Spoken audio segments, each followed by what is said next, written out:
Hey everyone, my name is Ray. Welcome to the TPN History Channel. So I was thinking about a saying the other day, which goes, it doesn't matter how you start a race that matters, it's how you finish it. And that makes sense. And that reminded me of Augustus, the first emperor of Rome. Now, obviously, he wasn't born a master politician. He wasn't born a master manipulator. He had to learn as he goes. But the day that Caesar was assassinated, this young man quickly realized what he did not have as far as talents, and that's a martial talent. He wasn't a warrior. He wasn't going to build his career on a sword or in the battlefield. He was no Caesar. He certainly wasn't Alexander the Great.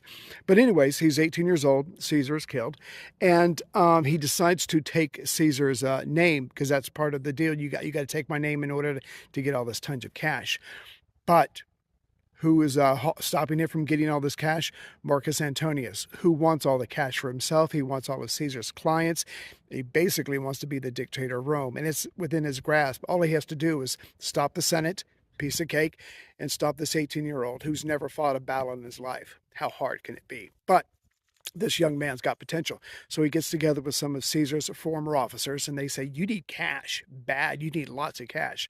So young Gaius is able to grab some of the money that Caesar had set aside for his coming battle, his coming campaign in Parthia. Great, now he's got a couple $100 million, millions of sesterces. That's a good start. And then he gets some of Caesar's former officers and army because they're loyal to the name Caesar. And now this young man's name is Caesar. So he's got the beginnings of an army. All right, that's pretty good. That's step two.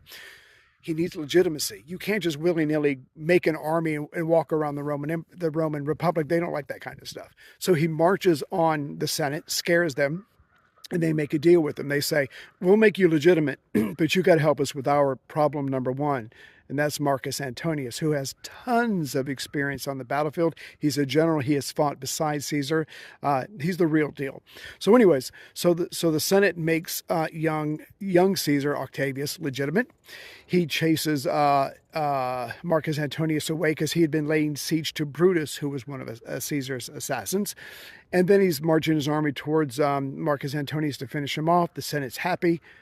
And suddenly this new young Caesar stops and he goes, I don't need the Senate anymore. So he goes to Marcus Antonius and he forms the Second Triumvirate, and they make their own deal. They split all the power between them for the next 5 years, and suddenly it's a whole new Rome. These two men have what they want. They have all the power because they got the armies to back them up. No one can stop them. But over time, the third partner, Lepidus, is removed. He's not killed, but he's removed from the triumvirate. And then it comes down to a clash between these two. But by now, even though this new young Caesar has